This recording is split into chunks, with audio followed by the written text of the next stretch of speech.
ओम नमः शिवाय. हर हर महादेव. भगवान भोलेनाथांच्या कृपेने तुमच्या सर्व इच्छा मनोकामना पूर्ण हो. नमस्कार मंडळी. तर आज आहे सोमवती अमावस्या आणि या सोमवती अमावस्येच्या दिवशी संपूर्ण शिवलीला अमृत पठण करणे किंवा श्रवण करणे याला खूप महत्त्व आहे. प्रत्येक अध्यायाची वेगवेगळी फलश्रुती आहे. शिवलीला अमृत पठण केल्यामुळे आपली इच्छित मनोकामना पूर्ण होते. आपल्या घरातील दुःख, दारिद्र्य, गरिबी ही दूर होत असते. त्यामुळे व्हिडिओ स्किप न करता शेवटपर्यंत जरूर बघा. चॅनलवरती नवीन असाल तर चॅनल लाईक करा आणि सबस्क्राईब देखील करा. तसेच कमेंटमध्ये ओम नमः शिवाय किंवा हर हर महादेव लिहायला विसरू नका, जेणेकरून आपल्याला देखील भगवान भोलेनाथांचा आशीर्वाद नक्कीच प्राप्त होईल. श्री शिवलीला अमृत अध्याय पहिला. दाशाह राजाची कथा. परमपवित्र मथुरा नगरीत यादव वंशात दाशाह राजा राज्य करत होता. तो अत्यंत दानशूर, सुलक्षणी होता. अनेक राजे त्याचे मांडलिक होते. त्याला खंडणी देत असत, त्याला नम्रपणे वंदन करत असत. दाशाह राजाच्या मुकुटामध्ये रत्नाची प्रभा त्याच्या पायावर पडत असे. साऱ्या पृथ्वीवर त्याची सत्ता होती. आपल्या पराक्रमाने, न्यायी राज्यकारभारामुळे त्याच्या यशाचा कीर्तिध्वज शरद ऋतूतील चंद्राप्रमाणे आल्हाददायक वाटत असे. शत्रूलाही त्याचे वैषम्य वाटत नसे. याप्रमाणे सर्व प्रजाजन ब्रह्मवृंद राजाचे कल्याण व्हावे अशी शुभकामना करत द्वितीयेच्या चंद्रकोरीप्रमाणे त्याची कीर्ती, ऐश्वर्य आणि यश प्रत्येक दिवशी वाढत जाऊन ती पूर्ण चंद्रबिंबाप्रमाणे विलसू लागली. सद्बुद्धीरूपी धर्मपत्नीशी सतत रम्मान होत असल्याने कुबुद्धीरूपी दासीला स्पर्श करण्याची दुर्बुद्धी त्याला होत नसे. विष्णूसारखे रूप, दानशूर, रणामध्ये पराक्रमी, 14 विद्या 64 कला यामध्ये पारंगत, मेघगर्जनेप्रमाणे त्याचे वचन मधुर असल्याने ते ऐकून प्रजाजनाचा चित्तरूपी मोर आनंदाने नाचत असे. एकदा महाराजांचा विवाह काशी राजाची कन्या कलावती बरोबर झाला. कलावती अप्रतिम सुंदर होती. जणू काही सौंदर्य सागराची लाट. सिंहकटी हंसाप्रमाणे डौलदार चाल, चंद्रवदना हरिणाक्षी, तिच्या काळाभोर केससंभाराची वेणी सर्पाप्रमाणे वाटत. तिच्या स्वरामध्ये कोकिळेच्या पंचम स्वराचा भास होई. तिचे दात हिऱ्यासारखे चमकदार दिसत. तिच्या अंगीचा सुवास सदनात मावत नसे. ती अत्यंत चतुर, सुज्ञ, पतिव्रता होती. राजाचे चित्तरूपी भ्रमर कलावतीच्या मुखमलाभोवती रुंजी घालत असे. एकदा राजाने कामसक्त झाल्याने कलावतीला बोलवणे पाठवले, परंतु त्यावेळी ती आली नाही. आसक्त अधीर झालेला राजा स्वतः कलावतीच्या महालात गेला व म्हणाला, तुझ्या सहवासाशिवाय माझे अन्यत्र चित्त लागत नाही. तू प्रेमवेलीप्रमाणे माझ्या तनरूपी वृक्षाला आलिंगन दे, तुला पुत्ररूपाने फललाभ होईल. त्यावेळी राणीने राजाला नम्रपणाने सौम्य शब्दात नकार देत समजावले की मी शंकराची उपासना करत असून व्रतस्थ आहे. यावेळी मी तुमची इच्छा पूर्ण करू शकत नाही. कृपया यावेळी मला स्पर्श करू नका. शास्त्र असे सांगते की जी स्त्री रोगट, गर्भिणी, ऋतुस्नात, उपाशी, वृद्ध, अशक्त किंवा व्रतस्थ असेल तर तिचा उपभोग घेऊ नये. त्यासाठी स्त्री आणि पुरुष आनंदी, तरुण, रूपवंत, सर्व प्रकारचे भोग भोगलेली सुखी असावीत. परंतु राजाचे तिच्या बोलण्याकडे लक्षच नव्हते. त्याच्या मनावर त्याचे नियंत्रण राहिलं नाही. तो कामइच्छेने अधीर झाला होता. कलावतीच्या नकाराची, अनिच्छेची पर्वा न करता त्याने बेभानपणे जबरदस्तीने कलावती राणीला बळेच ओढून घेऊन आलिंगन दिले. त्या क्षणी चमत्कार झाला आणि राजाच्या सर्वांगाला गरम चटके बसल्यासारख्या वेदना झाल्या. राजा झटकन बाजूला झाला. मनातून दुःखी झालेल्या राजाने आपल्याला असे कष्ट होण्याचे कारण राणीला विचारले. तेव्हा कलावती राणी राजाचे सांत्वन करत शांत स्वरात म्हणाली, राजन, आपण माझ्यावर रागवू नका. मला तुम्ही अत्यंत प्रिय आहात, परंतु माझे गुरुदेव दुर्वास ऋषी यांनी माझ्यावर कृपा करून परमपवित्र असा शिवपंचाक्षर मंत्र दिला. मी त्याचा अहोरात्र जप करते. आज मी व्रतस्थ असून उपवास केला आहे. माझे मन आत्मशिवराधेत लीन आहे. तसे पाहिले तर माझे अंग शीतलच आहे, परंतु आपण सतत मांस, मदिरा यांचे सेवन करता, त्यामुळे ही अघटित घटना घडली. श्री गुरुदेवाच्या कृपेमुळे मला भूत, भविष्य, वर्तमान तिन्ही काळाचे ज्ञान आहे. आपल्या हातून जप, तप, पूजा अर्चना, वंदन, शिवपूजा, गुरुसेवा यांसारखी पुण्यकर्मे घडली नाही. अशा अवस्थेमध्ये राज्यकारभार करण्याच्या कार्यामुळे परमार्थ साधण्याचा प्रयत्न करत नाही, म्हणून आपल्याला अंतकाळी महादुःख भोगावे लागेल. राणीचे शब्द ऐकून राजाचे मन प्रसन्न झाले आणि त्याला अनुताप झाला. तो सद्गतीत होऊन म्हणाला, हे प्रिय कलावती, तू मला हा शिव पंचाक्षर मंत्र दे. मी जप करीन, त्यामुळे मी सर्व पापापासून मुक्त होईन. राजाचे भाषण ऐकून राणी म्हणाली, महाराज, मी आपली पत्नी आहे, त्यामुळे तुम्हाला गुरुमंत्र देण्याचा मला अधिकार नाही. यादव कुळाचे गुरु गर्गमुनी, त्याचप्रमाणे वसिष्ठ वामदेव हे श्रेष्ठ महाज्ञानी महात्मे आहे. त्यांना शरण जाऊन आपण शिवमंत्राची दीक्षा घ्यावी. मग राजा कलावती राणीला बरोबर घेऊन गर्गमुनींच्या आश्रमात गेला. त्यांना साष्टांग दंडवत घालून दोन्ही हात जोडून त्यांच्यासमोर नम्रपणे उभे राहून प्रार्थना केली की, हे गुरुवर्य, माझ्या जीवनात आजपर्यंत पुण्याचे कोणतेच कार्य घडले नाही. ईश्वर सेवा मी केली नाही. मी माझ्या पापकर्मामुळे दुःखी होऊन आपल्या चरणाशी आलो आहे. हे सद्गुरु श्रेष्ठ, कृपा करून मला आपला सेवक मानून शिव पंचाक्षर मंत्राची दीक्षा द्यावी. राजाची प्रार्थना ऐकून गर्गमुनीने राजा राणीला यमुना नदीच्या तीरी नेऊन तेथे नियम आणि विघ्नासहित स्नान करून राजा राणीच्या हातून शिवपूजन करवले आणि विधिवत श्री शिव पंचाक्षर मंत्राचा उपदेश देऊन राजाला दीक्षा दिली. अशा प्रकारे गुरुमुखातून गुरुमंत्राची प्राप्ती झाल्यावर राजा शिव पंचाक्षर मंत्राचा जप करू लागला. राजा दशरथ आपल्या गुरुची आज्ञा घेऊन प्रणाम करून राणी कलावतीसह आपली राजधानी मथुरा नगरीत आनंदाने आला. तिथे आल्यावर त्याने विधीपूर्वक श्री शिव पंचाक्षर जप सुरू केला.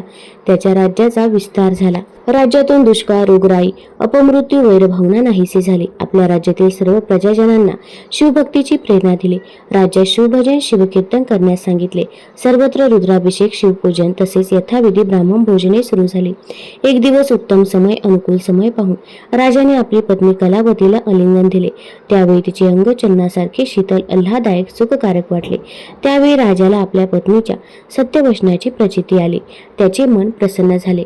जे लोक राजाचे आख्यान लिहितील, ऐकतील, पठण करतील, त्याला अनुमोदन देतील, ग्रंथाचे रक्षण करतील, त्याचे श्री शंकर भगवान स्वतः रक्षण करतील, ते लोक धन्य आहेत. श्री शिवलीलामृत अध्याय पहिला समाप्त. श्री शिवलीलामृत अध्याय दुसरा. श्री गणेशाय नमः. जेथे सदा सर्व काळ शिवस्मरण, शिव उपासना चालते, तेथे सर्व प्रकारचे कल्याण असते. संकटाची छाया सुद्धा पडत नाही. उपहासाने, विनोदाने, कोणत्याही निमित्ताने शिवस्मरण घडले तरी पापाचा विनाश होतो. उदाहरणार्थ, नकळत परिसाचा स्पर्श लोखंडाला झाला तरी त्याचे सुवर्ण होते. औषधाचे नाव न कळत घेतले तरी रोग बरा होतो.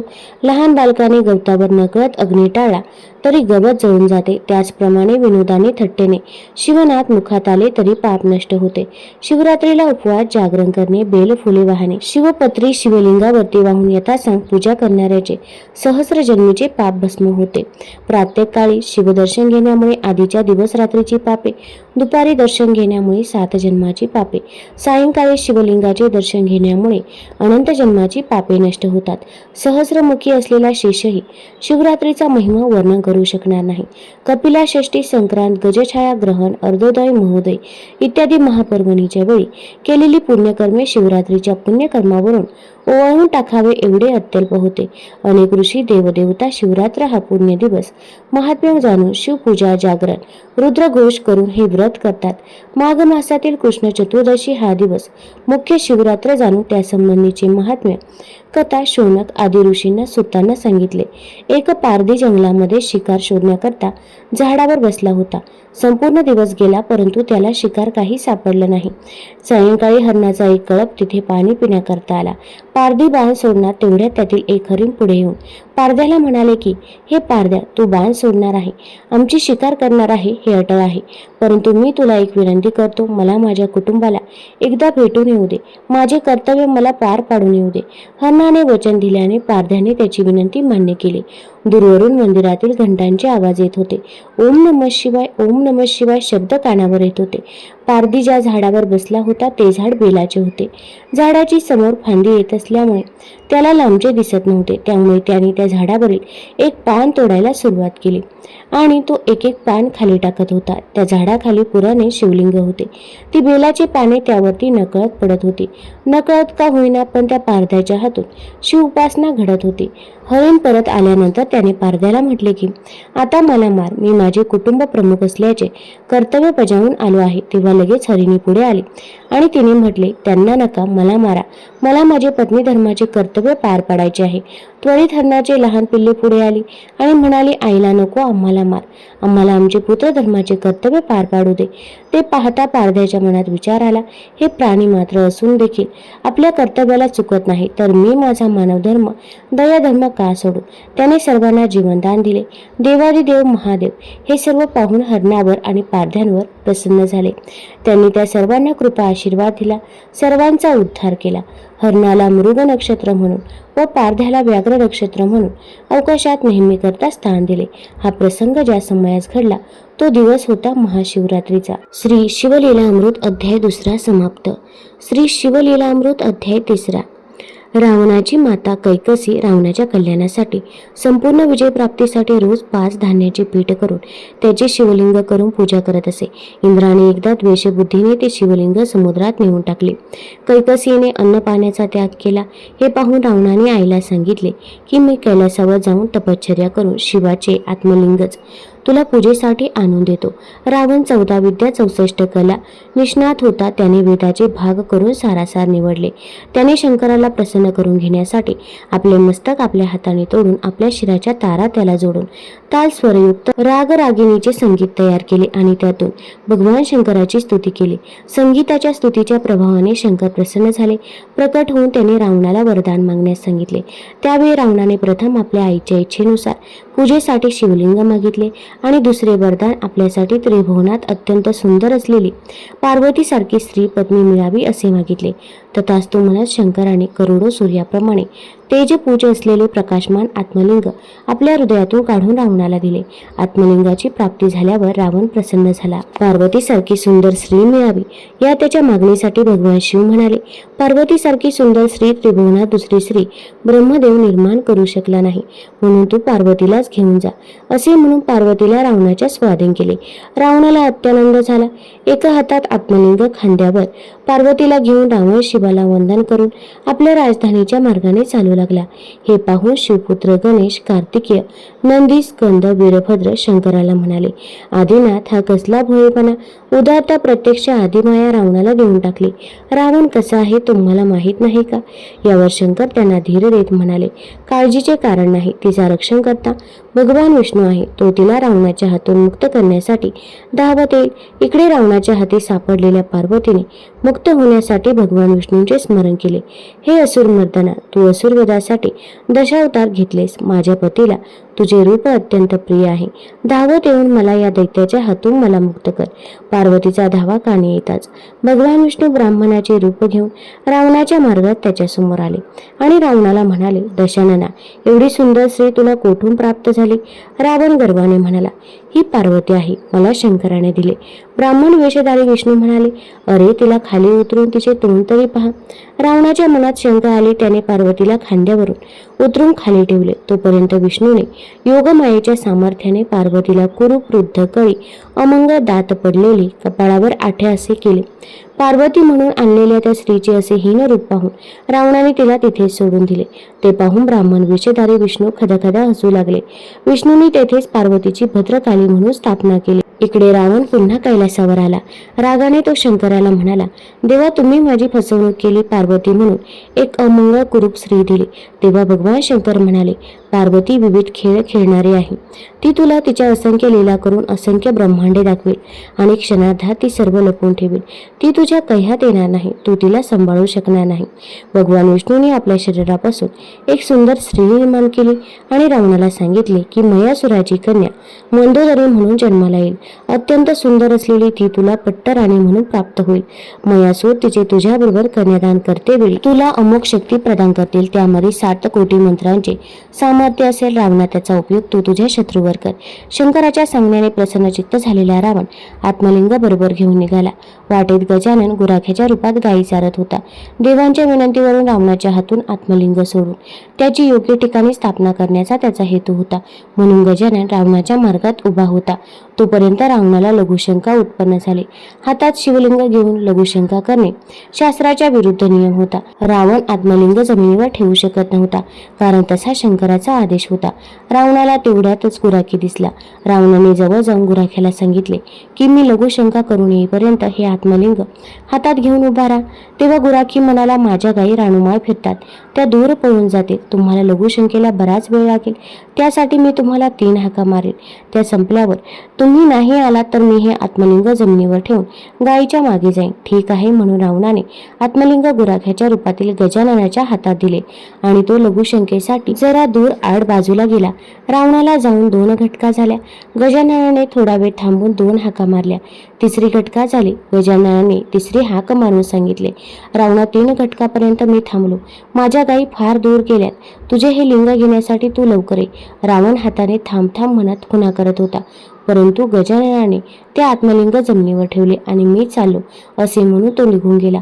रावणाला राग आला. तो तसाच अपवित्र अवस्थेत उठला आणि धावत जाऊन ते आत्मलिंग उचलू लागला, परंतु ते आत्मलिंग हलेना. ते जमिनीशी एकरूप झाले. रावणाने त्याची सारी शक्ती पणाला लावली, परंतु ते आत्मलिंग सुदभर हलले नाही. तेवढ्यात गुराखी गायी पृथ्वीमध्ये गुप्त होतात. रावणाने पाहिले. रावण द्वेषाने धावत गेला. त्याने गुप्त होणाऱ्या गायीचा कान पकडला. गाय भूमीत गुप्त झाली. रावणाने तिथेच विधिवत आत्मलिंगाचे पूजन केले. तेव्हापासून त्या स्थानाला गोकर्ण महाबळेश्वर हे नाव पडले. रावणाची माता तेथेच येऊन नित्य शिवपूजन करू लागले. रावण, कुंभकर्ण, बिभीषण या सर्वांनी तेथे शंकराचे अनुष्ठान केले. भगवान शिवाच्या वरदानामुळे रावणाला अपार शक्तीचा लाभ झाला. त्याने देवांना जिंकले. मयासुराने आपली कन्या मंदोदरी रावणाला दिली आणि एक दिव्य शक्ती कन्यादानाच्या वेळी दिली. रावणाच्या असंख्य पुत्रांपैकी इंद्रजित महापराक्रमी झाला. त्याने इंद्रालाही पराभूत केले. अनुष्ठानामुळे रावणाला प्रचंड धनलाभ झाला.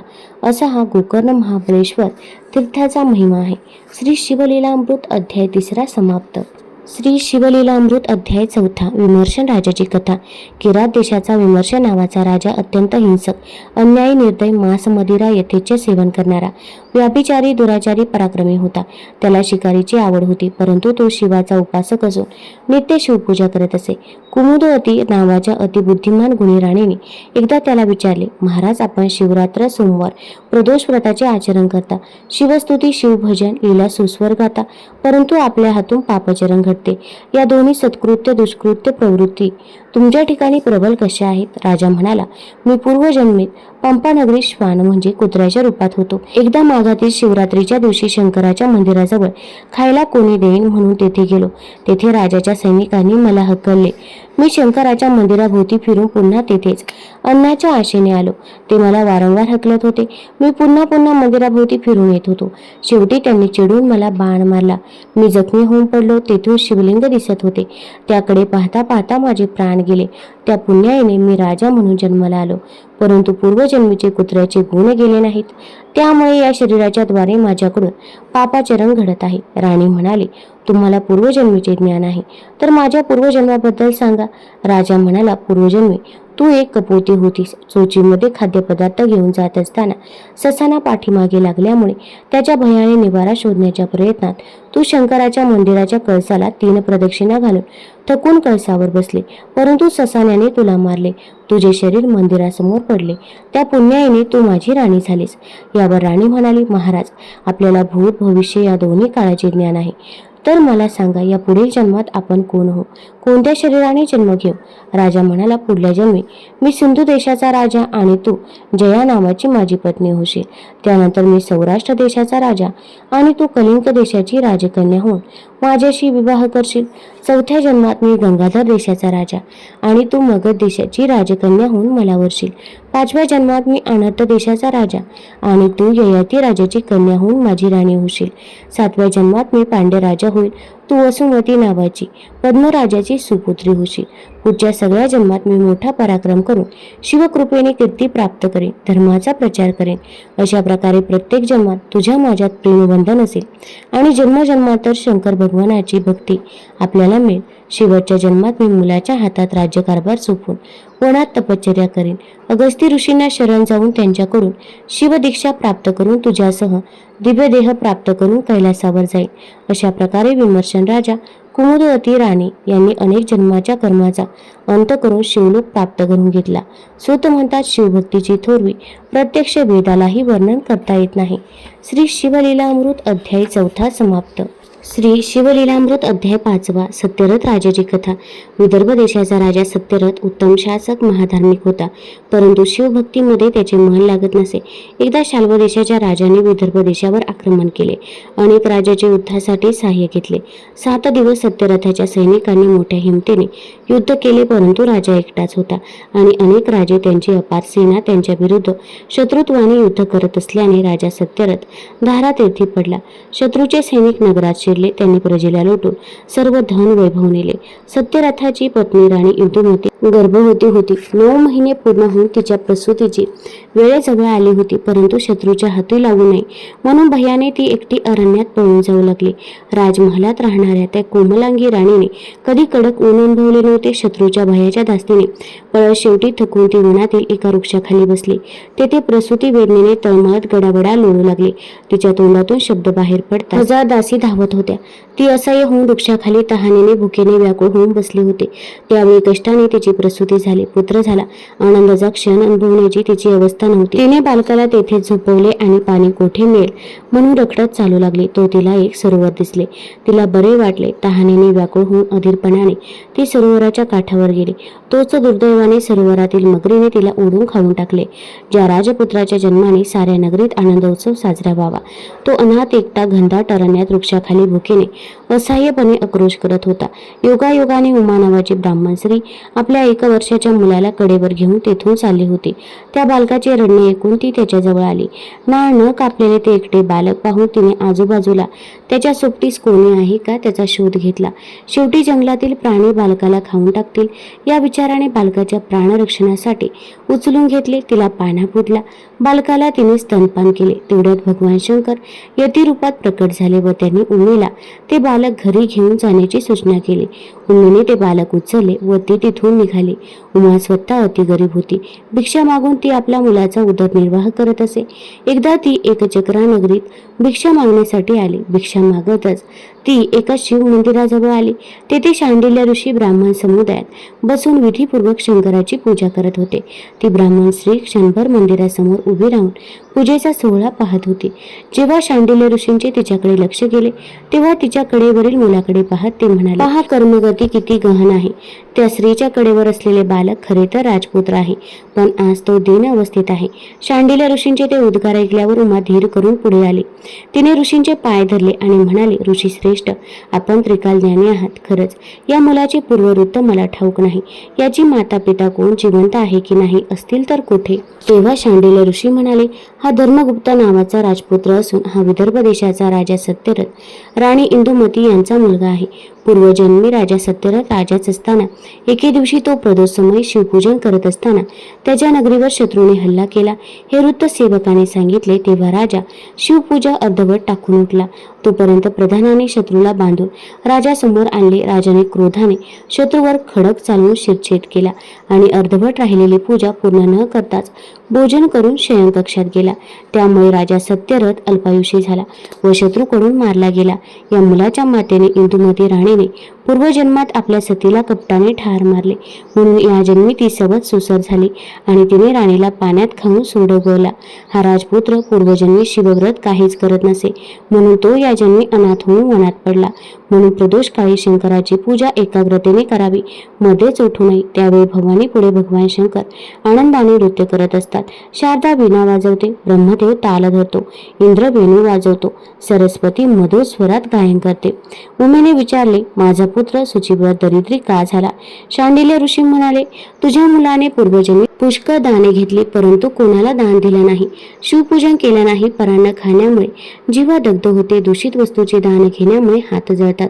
परस्त्रीच्या अभिलाषेने डोळे दग्ध होतात. हे ऐकून उमेने त्यांच्याकडून नमः शिवाय हा मंत्र घेऊन त्याचा जपविधी समजावून घेतला. प्रदोष व्रत समजावून सांगताना ते म्हणाले, त्रयोदशीला निराहार करून दिवस सत्कर्म करण्यात घालवावा. 3 घटका रात्र झाल्यावर प्रदोष पूजेचा प्रारंभ करावा. प्रथम जमीन गायीच्या शेणाने सारवून पवित्र करावे. केळीचे खांब लावून मंडप सुशोभित करावा. त्यावर रंगीत फुलाच्या माळा घालाव्या. आपण शुभ्र वस्त्र नेसावे. पांढरे गंध लावावे. पांढरी गंधित फुले पूजेला घ्यावेत. विधियुक्त पूजा करावी. प्रथम प्राणायाम, नंतर अंतर्बाह्य न्यास व मातृका कराव्या. तसेच 7 आवरणयुक्त शिवपूजा करावी. विष्णू, अग्नी, वीरभद्र, गणेश, अष्टमहासिद्धी, अष्टभैरव, अष्टदिक्पाल यांची आवरणाच्या ठाई पूजा करावी. डाव्या बाजूला विष्णू, उजव्या बाजूला अग्नीची पूजा करावी. त्यानंतर शंकराचे स्तवन करावे असे व्रत शांडिल्य ऋषींनी सांगून मुलांकडून करून घेण्यास सांगितले. नंतर तेथे उमेने व तिच्या 2 मुलांनी प्रदोष व्रताचे विधीपूर्ण आचरण केले. शांडिल्य ऋषींच्या सांगण्याप्रमाणे शिवपूजेचा प्रसाद कोणास देऊ नये, शिवपूजेचा अपहार करू नये, प्रसाद तीर्थ हिसकावून घेऊ नये हे सुद्धा लक्षात ठेवले. एकदा उमेचा पुत्र सुचिव्रत नदी तीरावर खेळत असताना त्याला द्रव्याने भरलेला घट सापडला.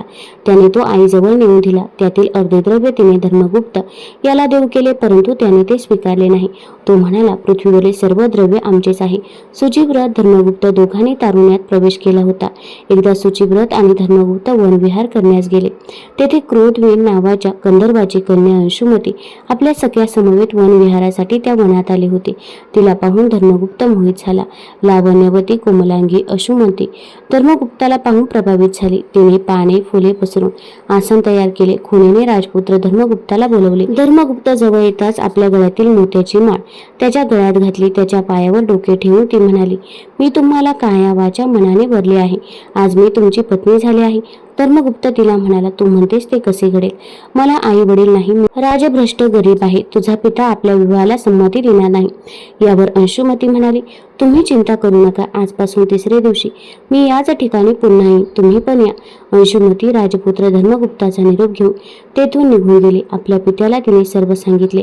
राजपुत्रही सुचिव्रताला भेटला व हकीकत आईला सांगितली. उमेला आनंद झाला.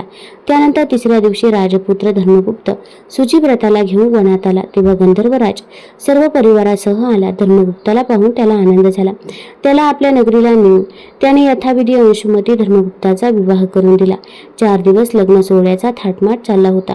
स्वर्गातील अनेक दिव्य वस्तू, 1,00,000 रथ, घोडे, 10,000 हत्ती, दिव्य धनुष्य, बाणाने भरलेले अनेक भाते, अगणित सेना, एक सेनापती म्हणून एक महाप्रतापी गंधर्व, एवढे सगळे ऐश्वर्य राजपुत्र धर्म गुप्ताला विवाहातील वरदक्षिणा म्हणून दिले. सुचिव्रताला मुलाची आई म्हणून उमेचा सन्मान केला. धर्मगुप्ताने गंधर्व महापराक्रमी सेनापतीला घेऊन आपल्या विशाल सेनेसह विदर्भ देशावर चाल केली. पित्याचा वध करणाऱ्या शाल्व देशाच्या दुर्मश राजाचा पराभव करून त्याला मांडलिक केले आणि आपले राज्य पुन्हा मिळवले. आदर्श राज्य कारभार करणारा म्हणून कीर्ती मिळवली. शांडिल्य ऋषींना नगरीत आमंत्रित करून अगणित संपत्ती गुरुदक्षिणा म्हणून दिली. त्यांचा यथोचित सन्मान केला. राज्यातून प्रजेचे सर्व दुःख दारिद्र्य नष्ट झाले. प्रजा आनंदी झाली. धर्मगुप्ताने त्यानंतर आपल्या सुदत्त नावाच्या पुत्राला राज्य दिले आणि राज्य त्याग केला. तेव्हा उमा, सुचिव्रत, अंशुमती आणि धर्मगुप्त यांनी शिवलोकात नेण्यासाठी दिव्य विमान आले. जे हे धर्मगुप्त आख्यान ऐकतील, वाचतील, लिहितील, त्याचे रक्षण करतील, त्याचे पापे नष्ट होऊन सर्वत्र त्याचा विजय होईल. प्रदोष व्रत आचरण्यामुळे अपमृत्यू टळेल. दारिद्र्याचे निरसन होऊन भगवान शंकर त्याचे रक्षण करतील. श्री शिवलीलामृत अध्याय 5 समाप्त. श्री शिवलीलामृत अध्याय 6. पवित्र आर्यावर्त देशात चित्रवर्मा नावाचा राजा राज्य करत होता. तो हरिश्चंद्र नळराजाप्रमाणे पुण्यशील, जनक भगीरथ राजाप्रमाणे प्रयत्नशील, मारुतीप्रमाणे बलवान, परशुरामासारखा पराक्रमी, बलिराजासारखा उदार होता. त्याला अनेक पुत्रांनंतर एक कन्या झाली. ती अतिशय सुंदर होती. तिच्या नामकरणाच्या दिवशी ज्योतिषाने तिचे भविष्य सांगितले की राजा, तुझी कन्या सीमंतिनी 14व्या वर्षी विधवा होईल. राजाला मोठी चिंता वाटू लागली. पुढे सीमंतिनी उपवर झाली. अधिकच ती लावण्य संपन्न दिसू लागली. तिच्या सख्याकडून तिला 14व्या वर्षी वैधव्य येणार हे आपले भविष्य कळले. तिला वाईट वाटले. ती याज्ञवल्क्य ऋषींची पत्नी मैत्रेयी हिला शरण गेली. नमस्कार करून आपले भविष्य कथन करून तिने सौभाग्यवर्धनाचे कोणते व्रत करावे, कोणत्या देवतेचे पूजन करावे याबद्दल विचारले. मैत्रिणीने तिला सोमवार व्रत, नमः शिवाय हा मंत्र जप आणि पूजेचे तंत्र सांगितले. कितीही संकटे आली तरी पूजेत खंड पडू न देण्याचे सांगितले. सीमंतिनीने व्रताचा उपचार म्हणून 8 दिवसात 1100 ब्राह्मण दाम्पत्य वस्त्र, अलंकार व भोजन देऊन तृप्त केले. तिच्या पित्याने राजा चित्रवर्म्याने निषद देशाचा राजा नल यांचा नातू व इंद्रसेनाचा पुत्र चित्रांगद याच्याशी सीमंतिनीचा विवाह निश्चित केला. सीमंतिनी आपले सोमवार व्रत, मंत्र जप, शिव उपासना करत होती. शिवपूजेचे महत्त्व असे आहे की शंकराला केलेला अभिषेक पातके नष्ट करतो. शिवपूजेमुळे साम्राज्य प्राप्ती होते. गंधाक्षता व माळ अर्पण केल्याने पती दीर्घायुष्य होतो. शिवाजवळ दिवा तेवत ठेवल्यास वंशवृद्धी, नैवेद्य दाखवल्याने लक्ष्मी वाढते, प्रदक्षिणा केल्याने बुद्धिभ्रंश नष्ट होतो. शिवापुढे नृत्य केल्याने मुक्ती मिळते. शंकराला सर्व अलंकार अर्पण केल्याने सर्वत्र विजय मिळतो. ब्राह्मण भोजने घातल्यास ही सर्व फळे लाभतात. राजाने चित्रांगदाला त्याच्या परिवारासह बोलावून त्याच्याशी सीमंतिनीचा विवाह करून दिला. विवाहाच्या निमित्ताने अपार दान दक्षिणा देऊन ब्राह्मण संतुष्ट केले. विवाहानंतर चित्रांगद सीमंतिनीसह आपल्या राज्यात ठेवून घेतले. एकदा चित्रांगद अपार सेना नौकर चाकर घेऊन वनात शिकारीला गेला. कडक उन्हामुळे हैराण झालेले ते सर्व थंडाव्यासाठी यमुना नदीमध्ये नौकाविहार करू लागले. अचानक जोराचा वारा सुटला. नावेला हेलकावे बसू लागले. नौकेत घाबरून सर्वजण धावपळ करू लागले. नाव उलटून सर्वजण नदीत पडले. जोराच्या प्रवाहामुळे वाहून गेले. वाचलेले वीर पाठीराख्याने त्वरेने राजा चित्रवर्ण्याकडे धाव घेतली. झालेला प्रकार सांगितला. राजा राणी सीमंतिनी धावत यमुनेच्या तीरावर पोहोचले. सीमंतिनी शोक करू लागली. सर्वांना अपार दुःख झाले. ही वार्ता निषद देशात चित्रांगदाचा पिता इंद्रसेन व त्याची आता राणी लावण्यवती हिला कळाली. तेही धावत आले. दोन्ही परिवार शोकाकुल होऊन हतबल झाले. राणी लावण्यवती चित्रांगदाचा माता विकल्पपणे शोक करू लागली. मी कोणते पाप केले? सोमवारी अन्नभक्षण केले का? शिवरात्रीचा उपवास मोडला का? कीर्तनात विघ्न केले का? साधूंची निंदा केली का? कोणाच्या तोंडाचा घास काढला का? मायलेकराची ताटातूट केली? अशी स्वतःला दुष्णे देऊ लागली. इंद्रसेन व लावण्यवती हे दोघे आपल्या राज्यात गेले. तोपर्यंत शत्रूने त्यांचे राज्य बळकावले व राजा राणीला कैदखान्यात ठेवले. इकडे सीमंतिनीने सर्व भोग वर्ज करून शिवव्रत नामजप शिवाचे स्मरण करत राहिली. ब्राह्मण भोजने होत होती. अशी 3 वर्षे गेली. इकडे ज्यावेळी नौका पाण्यात बुडाली तेव्हा चित्रांगद खोल तळाशी गेला. तेथे त्याला नागकन्यांनी पाताळलोकी नेले व तेथील प्रमुख राजा तक्षकासमोर उभे केले. चित्रांगदाने तक्षकाला नमस्कार केला. त्याची स्तुती केली. निर्भयपणे हात जोडून उभा राहिला. तक्षकाने त्याला त्याचा वृत्तांत विचारला. तेव्हा चित्रांगदाने जे घडले ते सांगितले. तक्षकाने प्रश्न केला, तुम्ही कोणत्या देवाची उपासना करता? यावर चित्रांगदाने उत्तर दिले, आम्ही त्या आदिपुरुषांची शंकराची उपासना करतो, ज्याने प्रकृती पुरुष इच्छेने निर्माण करून अनंत ब्रह्मांडे लीला रचली. पुन्हा ती मोडून पंचमहाभूते प्रकृती व पुरुष यात विलीन केली आणि त्या दोघांना आपल्या स्वरूपात विलीन केले.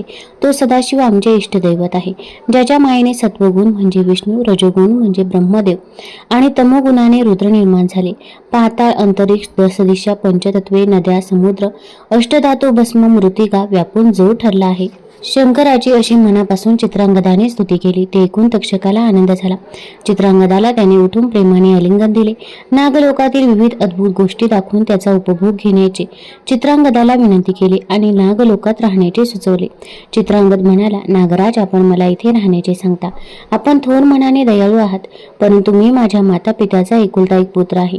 माझी पत्नी सीमंतिनी अवघी 14 वर्षाची आहे. माझ्या विरहाने ती सर्वजण व्याकुळ होऊन प्राणत्याग करतील. मला त्यांची काळजी वाटते. तक्षक राज, माझ्यावरती कृपा करा आणि मला माझ्या घरी पोहोचण्याची व्यवस्था करा. असे म्हणून चित्रांगदाने तक्षक राजाचे पाय धरले.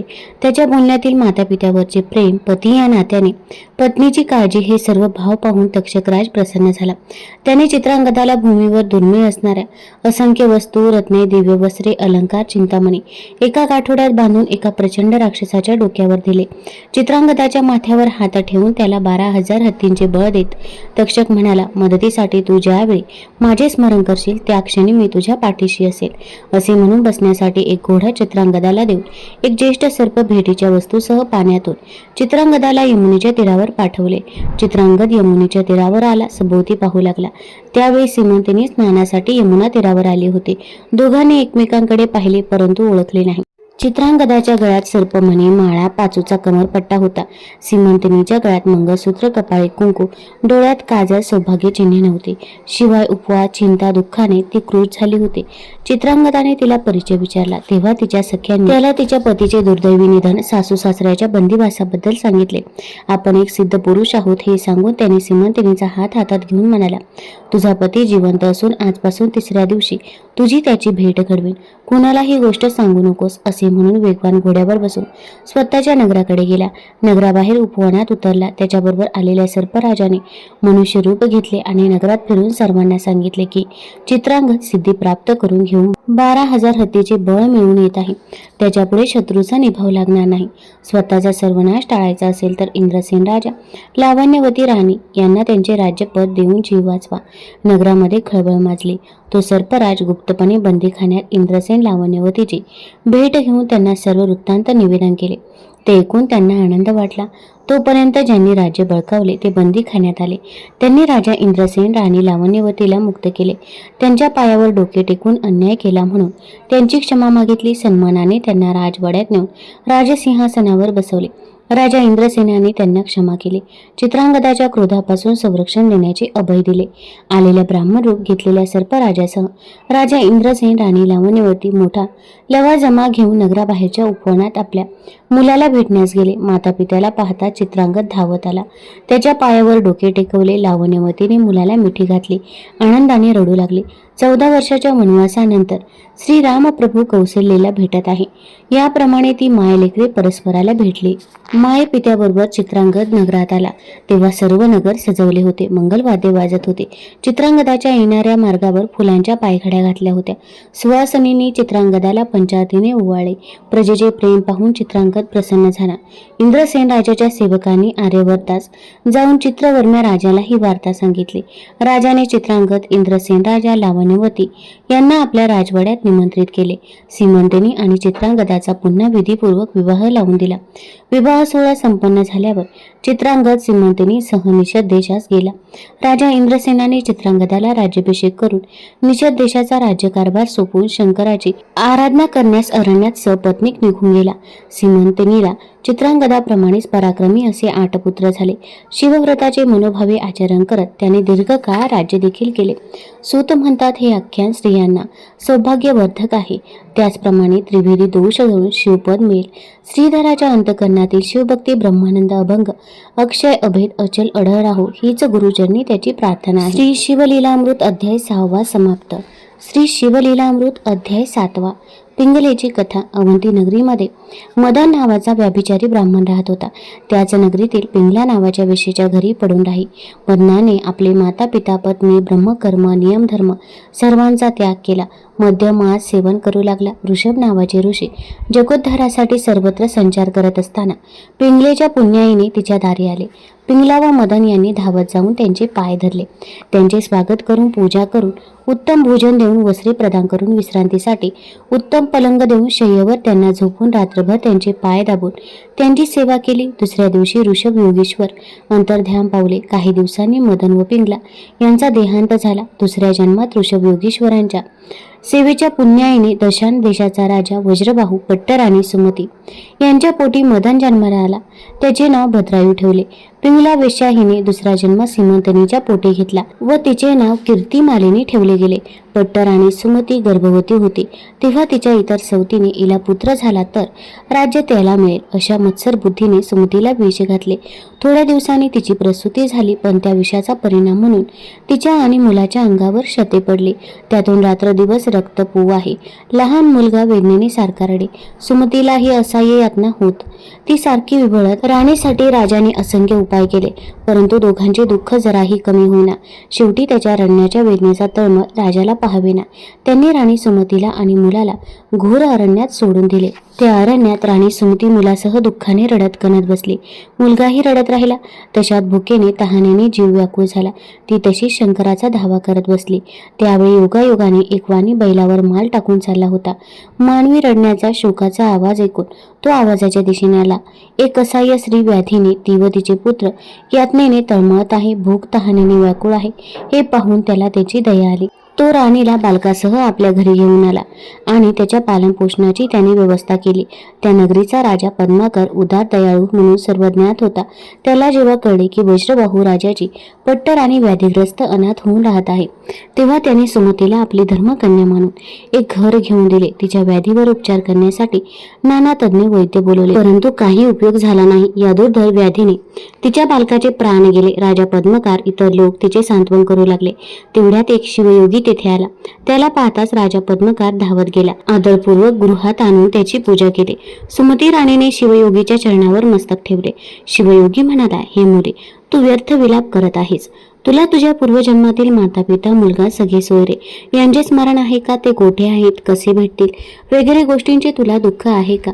हा संसार निरर्थक आहे. प्रत्येक व्यक्ती आपल्या जन्मातील कर्म आणि भाग्याच्या अनुसार जे नियम नीती याप्रमाणे जीवन जगते त्याप्रमाणे सुख दुःख भोगते. शरीर नश्वर आहे. आत्मा शिवचरणी रम्मान झाला नाही तर सुराव आनंद प्राप्त होणार नाही. या नाशवंत जगातील कोणतीही अनमोल वस्तू बरोबर घेऊन जाता येत नाही. केवळ भक्ती, सत्य, आराधना जीवनाला उन्मत्त करते. हा उपदेश ऐकून सुमतीने शिवयोगीला नमस्कार केला. त्याने सुमतीला मृत्युंजय मंत्राची दीक्षा दिली. आपल्या हातात भस्म घेऊन ते अभिमंत्रित करून सुमतीच्या अंगावर टाकले. त्या क्षणी सुमतीचे शरीर व्याधीमुक्त झाले. त्यानंतर शिवयोग्याने त्याप्रमाणे अभिमंत्रित केलेले भस्म सुमतीच्या मृत बालकाच्या अंगाला लावले. त्या क्षणी बालक जिवंत होऊन रडू लागले.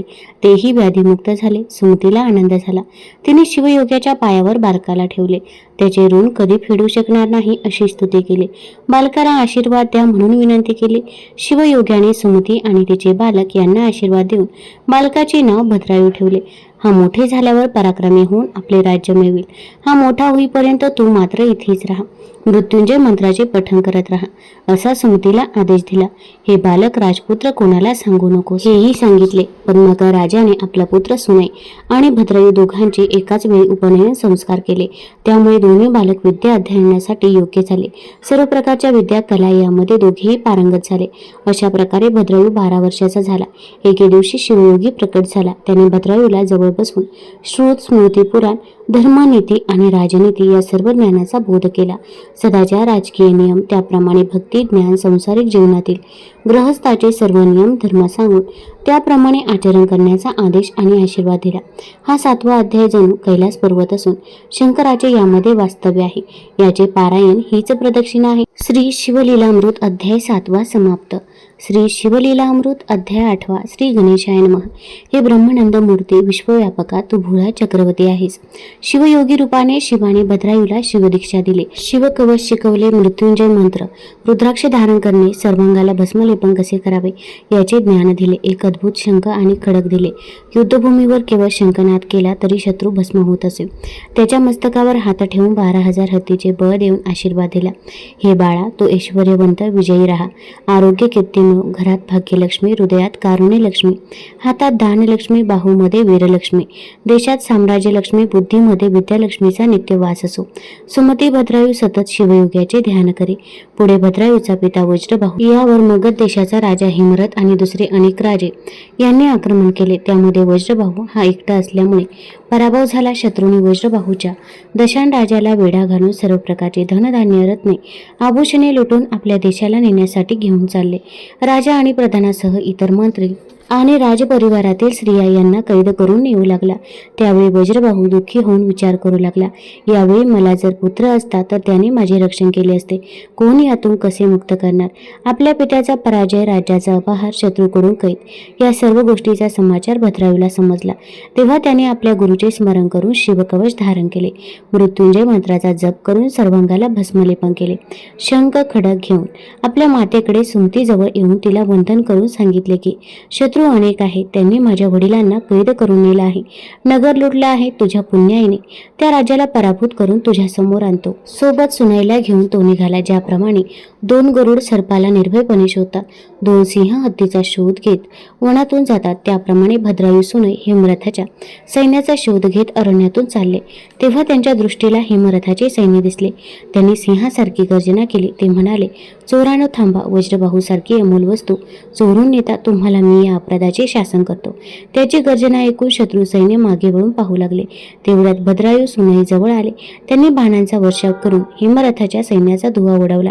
आपल्या बाजूने कोणीतरी सामर्थ्यवान वीर लढण्यासाठी आले आहे हे पाहून वज्रबाहूच्या निराश झालेल्या सैन्यात नवचैतन्य आले. ते द्वेषाने लढू लागले. भद्रायूने त्याच्याजवळ शंख वाजवला. त्यामुळे बाकीचे सैन्य मूर्छित होऊन पडले. हिमरथाचे भद्रायूचे 4 तास घनघोर युद्ध झाले. शेवटी भद्रायूने दिव्य खडक काढ त्याच्या तेजाने शत्रू सैनिक भस्मसात झाले. हेमरथाने आपली धडकत नाही हे ओळखून त्याने वज्रबाहू त्याचे प्रधान यांना सोडून दिले व तो प्राण वाचवण्यासाठी पळू लागला. भद्रायूने हेमरथाला पकडले, त्याला विद्रूप करून रथाला बांधले. हेमरथाने नगरातील मौल्यवान वस्तूची आणि इतर धनधान्याची लूट केली, ती भद्रायूने पुन्हा मिळवली. गायी पुन्हा हकलीत नगरात आणल्या, सर्व वस्तू जागच्या जागी परत केल्या. राजस्त्रियांना पुन्हा राजवाड्यात सन्मानाने आणले. भद्रायूला पाहून वज्रबाहूच्या डोळ्यातून अश्रू वाहू लागले. तो म्हणाला, बाळा, तू कोण आहेस? पराभवामुळे सर्व नाशाच्या समुद्रात बुडत असताना तू मला वर काढलेस. वज्रबाहूने साऱ्या नगरात मिष्टान्न वाढले. सर्व प्रजाजन वज्रबाहूला प्रणाम करण्यासाठी आले. तेव्हा वज्रबाहूने सांगितले, माझ्या प्रियजनांनो, या 2 वीर बालकांमुळे आपल्याला विजय प्राप्त झाला. शत्रूकडून होणारे अत्याचार यामुळे निवारण झाले. यासाठी प्रथम तुम्ही या दोघांना नमस्कार करा. यावर भद्रायू म्हणाला, राजन, मी आता जातो. 3 दिवसांनी पुन्हा येईन, तेव्हा माझा परिचय देईन आणि शत्रू हेमरथ यालाही कैदेत ठेवा. मी आल्यावर त्याला शासन देईन. असे म्हणून भद्रायू सुनई पद्माकार राजाच्या नगरीत आले. राजा पद्माकार आई सुमती यांना सारे वृत्त सांगितले. सुमतीला पुत्राचा पराक्रम ऐकून धन्यता वाटली. पद्माकर राजालाही ऐकून आनंद झाला. त्यानंतर शिवयोगी चित्रांगद सीमंतिनी यांना भेटण्यासाठी राजधानीमध्ये गेला. त्याने जन्मापासून वर्तमान काळापर्यंत भद्रायूची जीवन कहाणी त्यांना सांगितली. भद्रायूने मोठा पराक्रम करून आपला पिता वज्रबाहू याला शत्रूपासून सोडवले हे वृत्तही सांगितले आणि अशा पराक्रमी कुलवंत राजपुत्राशी कीर्तिमालिनीचा विवाह करून त्याला आपला जावई करून घ्या असे सांगितले. शुभ कार्याला उशीर नको म्हणून शिवयोग्याच्या संमतीने भद्रायू सुनई सुमती राजा पद्मकार यांना आणण्यासाठी प्रधानाला वैश्यनगरीला पाठवले. प्रधानाने आपले चित्रांगद राजाचे प्रधान असून त्यांच्या आज्ञेनुसार तुम्हाला राजकुमारी कीर्तिमालिनीच्या विवाहासाठी निमंत्रित केले आहे. तुम्हाला राजधानीला घेऊन जाण्यासाठी मी आलो आहे. सर्वांनी बसून चर्चा केली, निर्णय घेतला आणि प्रधानासह राजा चित्रांगदाच्या राज्यात निषद देशात आले. या सर्वांचे चित्रांगद राजा सीमंतिनी राणीने स्वागत केले. मंगलवाद्ये वाजू लागली. त्यांच्या मार्गावर फुलांच्या चौघड्या देखील टाकल्या गेल्या. सुवासिनींनी पंचातीने त्यांना ओवाळले. राजा पद्मकाराने आपल्याबरोबर पुष्कळ संपत्ती वराड मंडळी आणली होती. सर्व नागरिक भद्रायूचे सौंदर्य पाहून चकित झाले. लग्नासाठी अनेक देशांच्या राजांना निमंत्रित केले होते. त्यात वज्रबाहू देखील होता. भद्रायूला पाहताच राजा वज्रबाहू त्याच्याकडे आला व त्याचे पाय धरणार तोच भद्रायूने त्याला वरचेवर धरून आलिंगन दिले.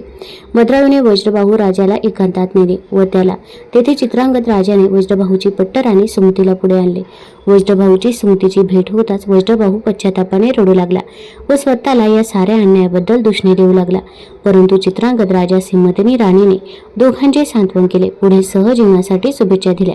भद्रायूसारखा जावई दिल्याबद्दल सुमतीचेही अभिनंदन केले. 4 दिवस चाललेल्या विवाह सोहळ्याने प्रजेचे निमंत्रिताचे डोळे दिपून गेले. सर्वजण तृप्त मनाने राजा चित्रांगदाचा गौरव करत स्वराज्याकडे गेले. वज्रबाहूने मोठ्या थाटामाटाने भद्रायू सुमती यांना दाशाह देशाला नेले. श्री शिवलीलामृत अध्याय 8 समाप्त. श्री शिवलीलामृत अध्याय 9. शबर्भ सिंहकेतू राजाची कथा. सूत म्हणतात, पांचाळ देशाचा सिंहकेतू नावाचा राजा मोठा पराक्रमी होता. तो एकदा आपल्याबरोबर पुष्कळ शबर सैनिक घेऊन अरण्यात शिकारीला गेला. त्यातील एक सैनिक जवळच असलेल्या शिवमंदिरात उत्सुकतेने गेला. मंदिरात त्याला शिवलिंग उन्मळून पडलेले दिसले. त्याने राजाला बोलावून ते शिवलिंग दाखवले. राजा शबराला म्हणाला, हे शिवलिंग उत्तम आहे. तू भाग्यवान आहेस म्हणून तुला हे सापडलं.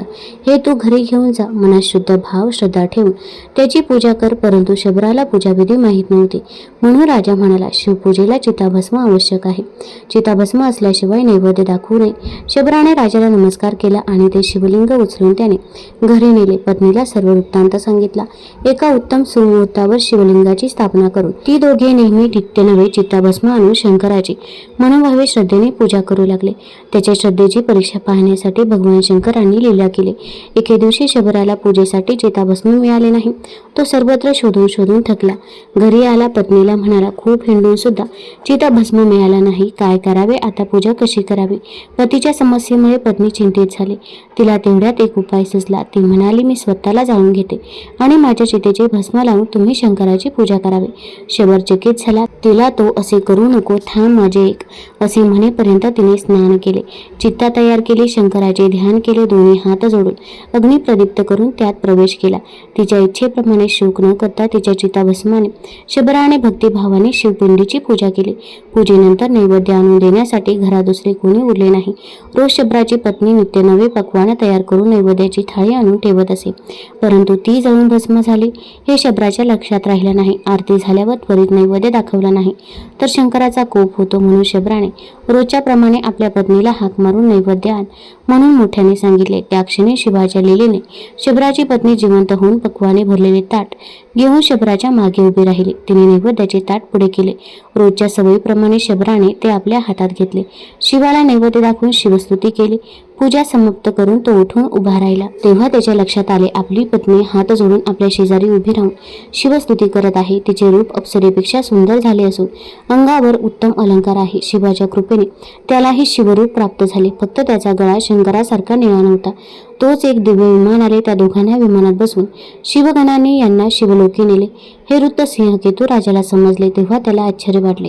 तो मनात म्हणाला, मी केवळ विनोदाने चिताभस्माने पूजाविधी करण्याचे सांगितले. त्याने शुद्ध भावाने तसेच शिवपूजन केले आणि तो खरोखर कैलासाला गेला. धन्य तो शबर आणि धन्य त्याची भक्ती. मग राजाला तो छंद लागला. तोही शिवपूजन करू लागला.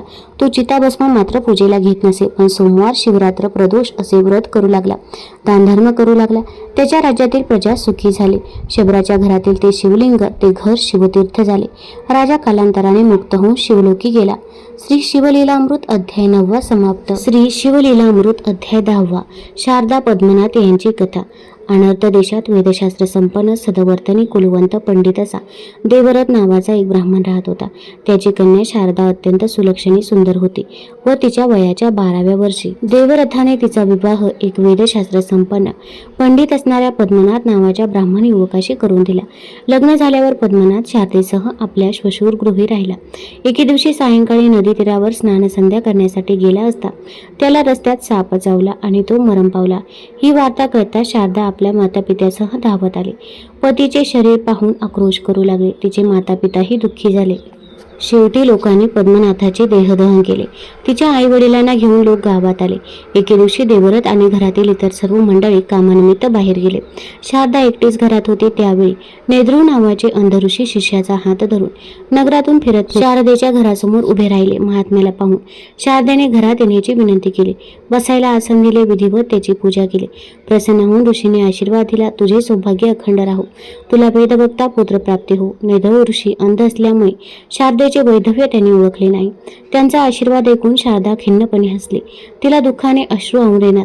ती म्हणाली, महात्मा, तुम्ही मला सौभाग्यवती पुत्रवती होण्याचा आशीर्वाद दिला. हा आशीर्वाद खरा कसा होणार, कारण मी विधवा आहे. आणि तिने आपल्या पतीचा देहांत कसा झाला हे वृत्त ऋषीला सांगितले. ऋषी म्हणाले, मुली, मी दिलेला आशीर्वाद खोटा होणार नाही. माझ्या तपोबलाने अघटिक सुद्धा पूर्ण होऊ शकते. काही वेळाने घरातील मंडळी परत आले. शारदेने आपल्या मातापित्याला सर्व वृत्तांत सांगितला. देवरथ म्हणाला, ऋषींचे आणि ब्राह्मणाचे सामर्थ्य अलौकिक. त्याचा शाप आणि आशीर्वाद दोन्हीही अमोघ असतात. ते क्षणात राजाला रंक आणि रंकाला आशीर्वादाने राजा करते. ब्राह्मणाच्या शापाने नहुष राजा साप झाला. यादव कुळाचा नाश झाला. इंद्राची संपत्ती समुद्रात बुडाली. विष्णू, ब्रह्मदेव, शंकर यांनाही ब्राह्मणाच्या शापाचे भय वाटले. परीक्षिताला तक्षकाने दंश केला. जमदाग्नीच्या क्रोधाने 4 पुत्र दग्ध झाले. बंडू राजाला स्त्रिया असूनही ब्राह्मण शापामुळे स्त्रीसंग करता येणार. ब्राह्मण मंत्र सामर्थ्याने पाषाणात देव आणतात. ब्रह्मांड मोडून पुन्हा उभे करू शकतात. यानंतर नेद्रू ऋषींनी शारदेला बोलावून घेतले आणि त्यांनी सांगितले, शारदे, तू उमा महेश व्रताचा प्रारंभ कर. ओम नमः शिवाय या 6 अक्षरी मंत्राचा नित्य जप कर. तुला या व्रताचे फळ मिळेपर्यंत मी इथे अंगणात झोपडी बांधून राहील. आणि त्यांनी शिवपार्वती व्रताचा विधी सांगितला. ते म्हणाले, या शिवपार्वती व्रताचा प्रारंभ चैत्रात किंवा मार्गशीर्ष महिन्याच्या शुक्ल पक्षाच्या प्रारंभी करावा. सोमवार, अष्टमी किंवा चतुर्दशी पाहून शिवपार्वती यांचे पूजन करून व्रताचा प्रारंभ करावा. 1 वर्षभर हे व्रत नियमितपणे करावे. शारदेने एक उत्तम शिवमंदिर बांधले. आतील भूमी शुद्ध करून रांगोळ्या काढल्या. शिवयंत्र लिहून त्यात 16 वर्ण लिहिले. प्रथम अष्टदले काढली, त्यात चतुर्दळे काढली. त्यावर तांदूळ ठेवून त्यावर घट ठेवला. त्या घटावर ताम्हणात उमा महेशाच्या सुवर्णाच्या प्रतिमा स्थापन केल्या. एकनिष्ठेने 16 उपचारांनी पूजा केली. रोज ब्राह्मण सुवासिनींना जेवण देऊन संतुष्ट केले. रात्री शिवपुराण, शिवकीर्तन, वादन, गायन, शिवभजन, श्रद्धापूर्वक स्तुती, श्रद्धापूर्वक श्रवण केले. जागरण केले आणि उमा महेश्वराचे ध्यान केले. नेद्रो ऋषींनी सांगितल्याप्रमाणे शारदेने 1 वर्षभर शिव-पार्वती व्रताचे अनुष्ठान केले. नेद्रो ऋषी यांनी व्रताचे यथाविधी उद्यापन केले. 11 दाम्पत्य बोलावून त्यांची पूजा, कपडे, अलंकार, दक्षिणा दिली. सायंकाळपासून रात्रीपर्यंत शारदा जप ध्यान करत होती. मध्यरात्री भवानी अकस्मात प्रकट झाली. तिच्या तेजामुळे नेद्रो ऋषीला दृष्टी प्राप्त झाली. शारदा आणि नेद्रो ऋषी यांनाच फक्त देवीचे दर्शन झाले. त्या दोघांनी देवीची स्तुती केली. देवी म्हणाली, मी तुझ्यावर प्रसन्न आहे, हवा तो वर माग. नेद्रो ऋषींनी शारदेचा संपूर्ण इतिहास सांगितला आणि देवीला साकडे घातले की माझ्या तोंडून शारदेला आशीर्वाद दिला गेला तो खरा व्हावा. तेव्हा देवी म्हणाली, ही शारदा पूर्वीजन्मी द्रविड देशातील ब्राह्मणाची मुलगी भामिनी होती. तिच्या लग्नानंतर तिच्या पतीची एक स्त्री होती. भामिनीने पतीला वश करून घेतले. तिच्या शेजारी एक व्याभिचारी मनुष्य होता. त्याने एकदा दुर्बुद्धीने भामिनीचा हात धरला. भामिनीने त्याचा अपमान केला. काही काळाने तो भामिनीचा ध्यास घेऊन मरण पावला. तू विधवा होशील असा मारताने त्याने शाप दिला. तीच भामिनी शारदा म्हणून जन्माला आली. देवी पुढे म्हणाले, इथून 360 योजने अंतरावर द्रविड देशात पुनर्जन्म होऊन तिचा पूर्वजन्मीचा पती मोठा झाला आहे. तो अद्याप पुनर्जन्मातील हिच्या सहवासातील आठवणीने तळमळत असतो. तो हिच्या स्वप्नात येऊन हिला प्रीतीने भोग देईल. हिला जागृतीपेक्षा जास्त सुख देईल. त्यानंतर काही दिवसानंतर हिला पुत्र होईल. शारदानंद या नावाने जगात प्रसिद्ध होईल. एवढे बोलून देवी अंतर्धान पावली. देवीने वय दिल्यापासून तो शारदेचा पती तिला रोज स्वप्नात भेटू लागला. ती गरोदर राहिली. समाज, नातेवाईक सगळे निंदा करू लागले. तिला कुलटा, पापी, कुकर्मी म्हणून तिचा तिरस्कार करू लागले. तेव्हा आकाशवाणी झाली की शारदेचा गर्भ तिच्या पतीपासूनच झाला आहे. तो खरा आहे, कलंकित नाही. यानंतर शारदेची निंदा करतील. त्यांच्या जिभेला छंद पडेल, तोंडात किडे पडतील. यानंतर मात्र लोकांची तोंडे गप्प झाली. कालांतराने शारदेला पुत्र झाला. त्याला सर्वजण शारदानंदन म्हणू लागले. काही काळाने त्याच्यावर व्रतबंधनाचे संस्कार केले गेले.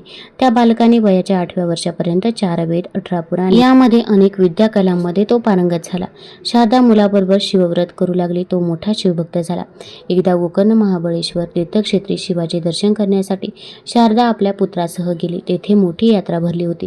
योगायोग असा की द्रविड देशात पुनर्जन्म झालेला शारदेचा पती भगवान शिवाच्या दर्शनासाठी आला होता. शारदेच्या तो सन्मुख आला तेव्हा परस्परांनी ओळखले. शारदेचे मन प्रसन्न झाले. तिला देवाचे वचन आठवले. देवी म्हणाली, तुझ्या पतीची भेट झाल्यावर शिव-पार्वती व्रताचे अर्धे पुण्य आपला पुत्र आणि पती यांना समर्पण करून पतीला पुत्र दे. त्याच्याजवळ 4 महिने राहा, पण त्याच्याशी संबंध ठेवू नको, म्हणजे तू शिवलोक प्राप्त करशील. शिवरात्रीचा उत्सव पार पडल्यावर शारदेने आपल्या पतीला धरून नमस्कार केला. ती म्हणाली, हा पुत्र आपला आहे, आपण याचा स्वीकार करा. असे म्हणून शिव-पार्वती व्रताचे अर्धे पुण्य पतीला समर्पण करून ती पतीसह द्रविड देशात गेली. तेथे ती व्रतस्थ राहिली. तिच्या पतीने शिवव्रताचे आचरण केले. तिचा मुलगा माता पित्याची सेवा करून मोठा पंडित, तपस्वी म्हणून प्रसिद्ध झाला. नंतर काही दिवसांनी शारदेचा पती मृत्यू पावला. तेव्हा शारदा शिव-पार्वतीचे ध्यान करत पतीबरोबर सती गेली. श्री शिवलीला अमृत अध्याय 10वा. आता आपण बघणार आहोत शिवलीला अमृतमधील 11वा अध्याय. याला रुद्राध्याय देखील म्हटलं जातं. आता अध्याय ऐकण्यापूर्वी एक विनंती आहे, चॅनलवरती नवीन असाल तर चॅनल लाईक करा आणि सबस्क्राईब देखील करा. तसेच तुम्ही हा व्हिडिओ कुठून बघत आहात ते देखील आम्हाला जरूर कळवा आणि कमेंटमध्ये ओम नमः शिवाय लिहायला विसरू नका. श्री शिवलीला अमृत अध्याय 11वा. श्री गणेशाय नमः. काश्मीर देशात भद्रसेन नावाचा राजा व त्याचा विश्वासू प्रधान होता. या दोघांना पुत्ररत्न होते. ते दोघेही मित्र असून लहानपणापासून शिवभजनाची आवड व विरक्त राहत असत. अंगाला भस्म व रुद्राक्ष घालणे यांना आवडत असे. हे पाहून राजा व प्रधान यांना चिंता पडली. पुढे काय होणार. एके दिवशी राजाकडे पराशर ऋषी आले. राजाने आपली चिंता ऋषींना सांगितली. ऋषींनी अंतर्ज्ञानाने पाहिले व म्हणाले, राजा, हे शिवभक्त का आहे त्याची पूर्वकथा सांगतो. पूर्वी याच देशी नंदीग्राम महानंदा नावाची एक वेश्या आई भाऊ समवेत राहत होती. तिने एक कोंबडा व एक माकड पाळले होते. तेच हे तुझा पुत्र सुधर्म आणि प्रधान पुत्र तारक तुमच्या पोटी जन्माला आले आहेत. कारण महानंदा ही शिवभक्त होती. तिने आपल्या नृत्यशाळेत एका शिवलिंगाची स्थापना करून ऋषी ब्राह्मणांना कथापुराण सांगत असत. ते हे पूजा, व्रत व कथापुराण कोंबडा व माकड यांच्या कानावर पडत असे. यांना तिच्याबरोबर शिवभजन घडत असे. एके दिवशी शंकराने तिची परीक्षा घेतली. सौदागराचा वेश घेऊन ते तिच्या घरी गेले. त्याचे रूप पाहून ती वेडावली व त्याचे स्वागत करून 3 दिवस मी तुमचीच आहे म्हणून सांगितले. याने आपले दिव्यलिंग तिच्याकडे दिले व चांगले ठेव, हा माझा प्राण आहे. हे जर जळाले किंवा भंगले तर मी अग्निकाष्ट घेईन. तिने ते लिंग नृत्यशाळेत ठेवले. दोघे आसनी बसले. रात्री नृत्यशाळेला अग्नी लागला व ते लिंग जळून भस्म झाले. ती धावत आली. प्रथम माकड व कोंबडा सोडला. ते वनात पळून गेले. पुढे सौदागराने अग्निकाष्ट घेतले. ही देखील सर्वस्वाचा त्याग करून अग्नीत उडी टाकली. तेवढ्यात शंकर प्रसन्न झाले व वर मागण्यास सांगितले. तिने कुटुंबातील सर्वांसह नंदीग्रामी सर्वांचा उद्धार करा म्हणून विनंती केली. तिची ती इच्छा पूर्ण केली. राजा हे ते कोंबडा आणि माकड यांना उत्तम जन्म मिळाले. ते सर्वांना शिवभजनाला लावतील. परंतु वाईट एवढेच आहे की ते आजपासून 7व्या दिवशी मृत्यू पावतील. पुढे ऋषींनी राजास रुद्राध्यायाचे पारायण कर म्हणून सांगितले. सहस्र घट स्थापना करून ब्राह्मण हस्ते रुद्रघोष चालू केला. 7व्या दिवशी राजपुत्र बेशुद्ध पडला. तेव्हा पराशर ऋषींनी त्याच्या अंगावर रुद्रोदक पाणी शिंपडले. त्या योगे तो शुद्धीवर आला. सर्वांना आनंद झाला. पुढे सुधर्माने शिवदूतांनी प्राण कसे परत आणले त्याचा सर्व अनुभव पराशरांना सांगितला व नारद तेथे प्रकट होऊन तो अनुभव खरा आहे म्हणून सांगितले. पुढे राजाने सुधर्मास गादीवर बसवले व प्रधान पुत्रास प्रधान पद दिले. तो प्रधानासह वनात गेला व कालांतराने त्यांना शिवलोकांची प्राप्ती झाली. श्री शिवलीलामृत अध्याय 11 समाप्त. श्री शिवलीलामृत अध्याय 12. भारतातील दक्षिण भागात बाष्कल नावाचे गाव होते. तेथील रहिवासी दुराचारी होते. चोरी, चहाडी, मद्यपान, वाटमारी, व्याभिचार, छळवाद, क्रोध, हिंसा करण्यातच जीवनाचा धर्म मानत. वेदशास्त्रे, देव, संत यांना कोणी मानत नव्हते. त्या गावात विदुर नावाचा भ्रष्ट ब्राह्मण त्याची व्याभिचारी पत्नी बहुला राहत होती. एके दिवशी ब्राह्मण पत्नी बहुला आपल्या प्रियकरासोबत एकांतात जारकर्म करत असताना विदुराने दोघांना पकडले. तेवढ्यात प्रियकर पळून गेला. ब्राह्मणाने पत्नीला भरपूर मारले आणि तिच्या जवळचे सोन्याचे अलंकार द्रव्य जबरदस्तीने काढून घेऊन त्या रात्री वेशीला दिले. तो रात्रभर वेशीच्या संगतीत राहिला. तो ब्राह्मण काही काळाने मरण पावला. यमदूतांनी त्याला असह्य यातना दिल्या. नरकामध्ये सर्व प्रकारची दुःखे भोगून विंध्य पर्वतातील दरीत पिशाच्य झाला. इकडे बहुला तिच्या मुलासह राहत असताना शिवरात्रीचे पर्व आले म्हणून काही यात्रेकरू गोकर्ण क्षेत्रात चालले. ते पाहून बहुलाही मुलासह त्यांच्याबरोबर गोकर्ण तीर्थास गेले. तिथे तिने स्नान करून तिने महाबळेश्वराचे दर्शन घेतले आणि कथा मंडपामध्ये शिवपुराण ऐकण्यास बसले. तेथे पुराण सांगणारे पुराणिक संतांच्या तोंडून ऐकले की जीवनभर व्याभिचार करणाऱ्या माणसाला स्त्रीला मृत्यूनंतर यमदूत असह्य यातना देतात. तेव्हा तिला आपल्या पापकर्माचा पश्चाताप वाटू लागला. ती पश्चातापाने रडू लागली. तिने पुराणिकाला आपला वृत्तांत सांगितला आणि यमयातनेतून माझी मुक्तता करा, माझा उद्धार करा, मी तुम्हाला शरण आले आहे असे म्हणून तिने पुराणिकाचे पाय धरले. पुराणिक ब्राह्मणाने दया येऊन तिला पंचाक्षरी मंत्र जप करण्यास सांगितले. पुन्हा व्याभिचार करू नको म्हणून सांगून व्रतस्थ राहण्याचा सल्ला दिला. तिला शिवलीला ऐकवली. बहुलेनेही सर्व भ्रष्ट व्यवहारांचा त्याग केला. नातेवाईक संबंधी यांना सोडून गुरु आज्ञेप्रमाणे नित्य शिवभजन, स्नानानंतर रुद्राक्ष भस्म विलेपन करून शिवमंत्राचा जप करू लागले. जप केल्याने पाप नष्ट होते, ज्ञानप्राप्ती होते. ज्ञानानंतर ध्यान, ध्यानाहून मनन, त्याहून निधिध्यास आणि त्याहून श्रेष्ठ साक्षात्कार आहे. पण त्यासाठी सर्वात महत्त्वपूर्ण श्रवण आहे. अशा प्रकारे भक्ती सेवा करून बहुला शिवरूप आले. अंत्यकाळी शिवदूत तिला विमानात बसून शिवलोकी घेऊन गेले. 14 भुवने या चमत्काराने चकित झाले. बहुला शिवलोकी पोहोचली. तिथे तिने अंबेची स्तुती केली. अंबेने तिला वर मागण्यास सांगितले. बहुला म्हणाली, माते, अनेक पापकर्म केल्यामुळे माझा पती अधोगतीस गेला होता. तो कोणत्या योनीत आहे हे मला माहीत नाही. त्याचा उद्धार करून त्याला इथे आणावे. अंबेने दिव्यदृष्टीने ओळखले की विंध्य पर्वतात बहुलेचा पती पिशाच्य होऊन राहिला आहे. अंबा म्हणाली, बहुला, तुझा पती विंध्य पर्वतात पिशाच्य योनीत आहे. तू त्याला शिवकथेचे श्रवण कर आणि इथे घेऊन ये. सोबत गण तुंबरूला दिले. बहुला तुंबरू बरोबर विंध्य पर्वतात गेले. तुंबरूने येथे पिशाच्याला पाहिले. पकडून एका झाडाला बांधले. आपल्या तंतुवाद्यावर शिवगण शिवस्तुती ऐकवली. तेव्हा तो पिशाच्या योनीतून मुक्त झाला. ब्राह्मण रूपास प्राप्त झाला. त्याने तुंबरूच्या पायावर मस्तक ठेवले. बहुलीला म्हणाला, तू धन्य आहेस, तू माझा उद्धार केलास.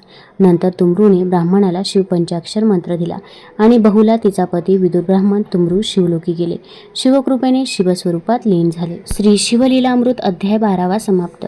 श्री शिवलीलामृत अध्याय 13. तारकासुराचा विनाश. तारकासुराच्या अत्याचाराने हैराण झालेल्या देवांना शंकराला केव्हा एकदा पुत्र होईल असे झाले.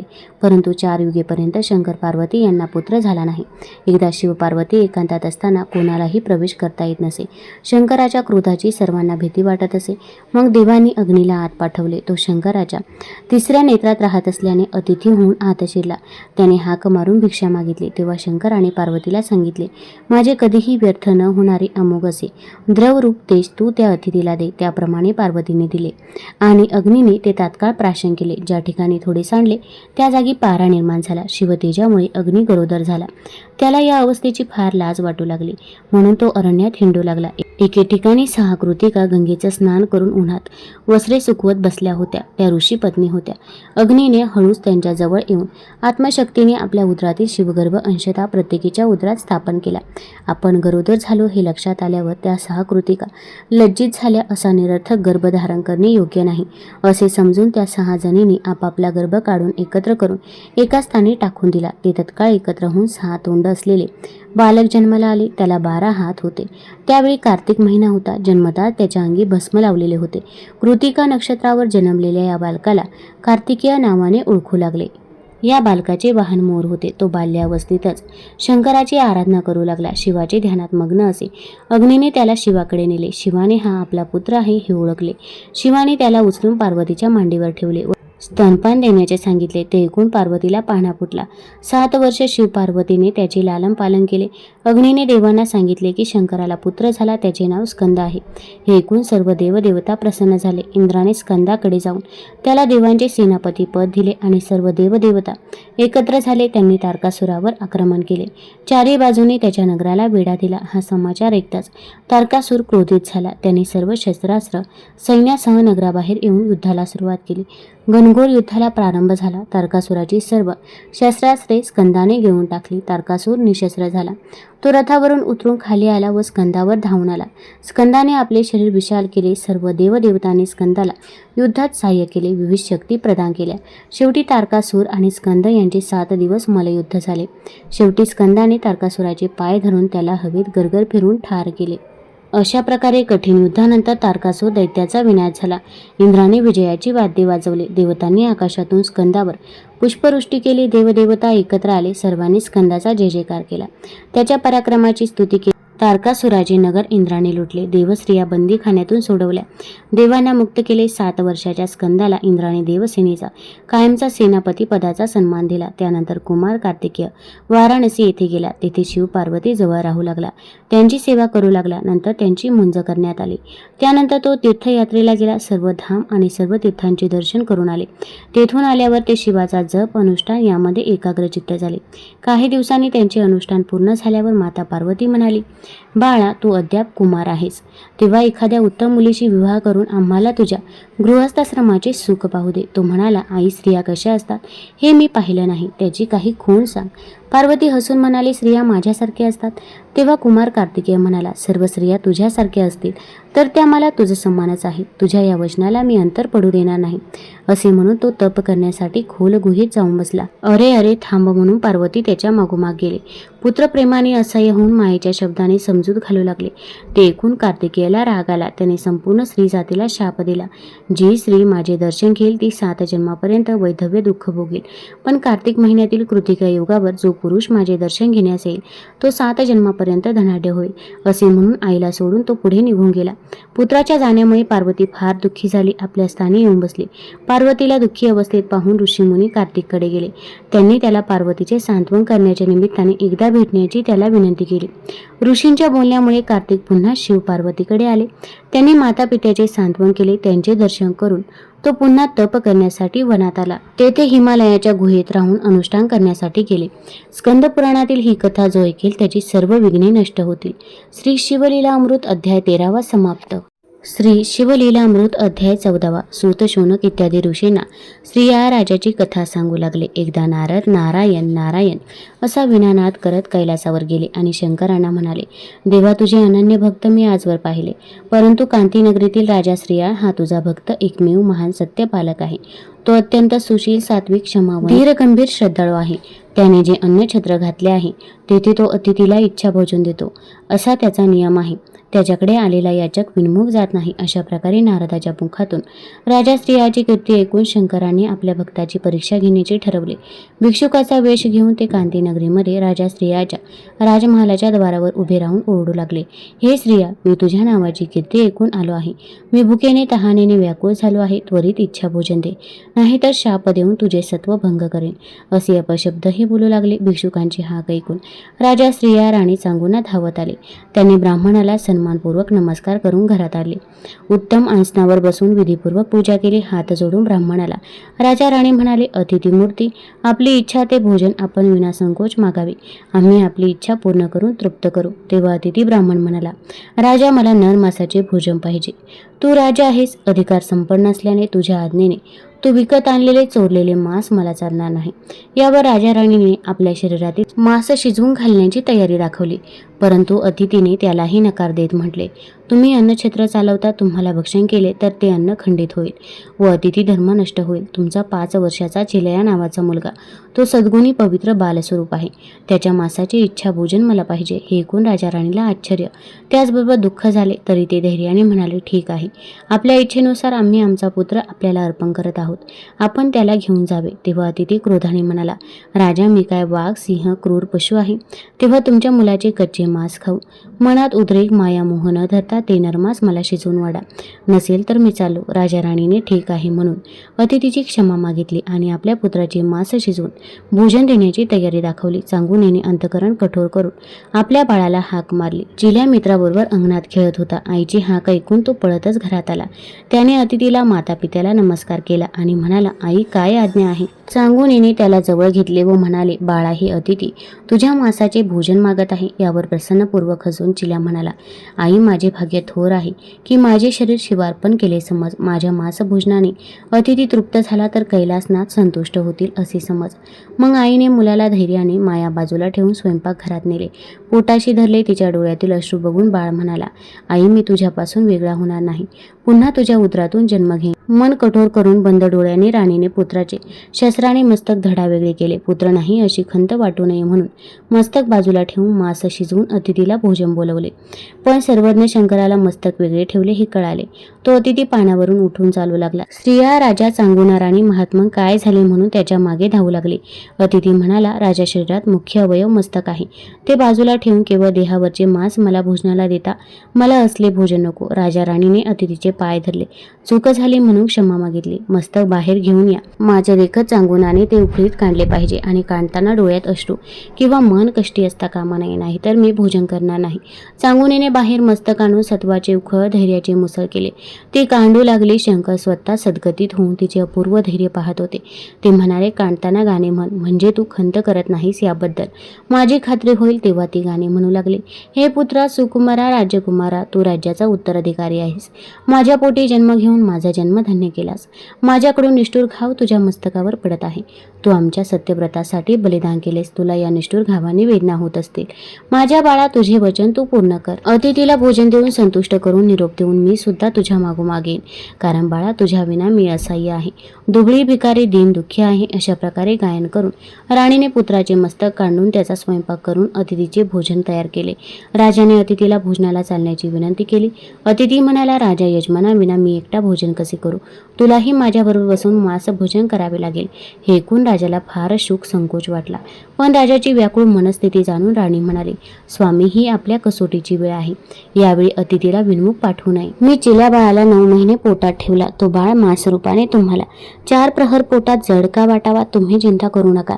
चांगुनेने राजाचे ताट वाढून आणले. राजा भोजनाला अतिथी बरोबर बसला. तेव्हा अतिथी म्हणाला, चांगुने, तुम्ही जेवायला बसले पाहिजे. तेव्हा चांगुनाही आपले ताट वाढून घेऊन जेवायला बसली. अशा प्रकारे राजा राणी अतिथीच्या प्रत्येक शब्दाची आज्ञा मानून त्याचे पालन करत राहिले.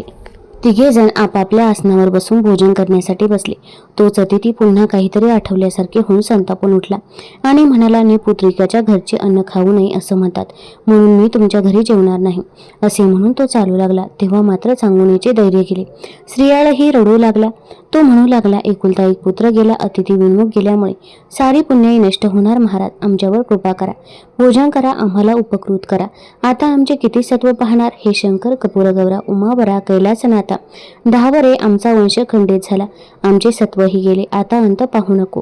असा आक्रोश करत चांगुना स्त्रिया अश्रू ढाळत शंकराचा धावा करत होते. त्यावेळी राजाचे सत्कार्य अतिथीचे कठोर वर्तन देवता आकाशात विमानात बसून पाहत होते. ते राजा राणीला धन्य धन्य म्हणून गौरव रवित होते. पायावर वाकलेल्या राजा राणीच्या मस्तकावर हात ठेवून अतिथीने त्यांना उठवले.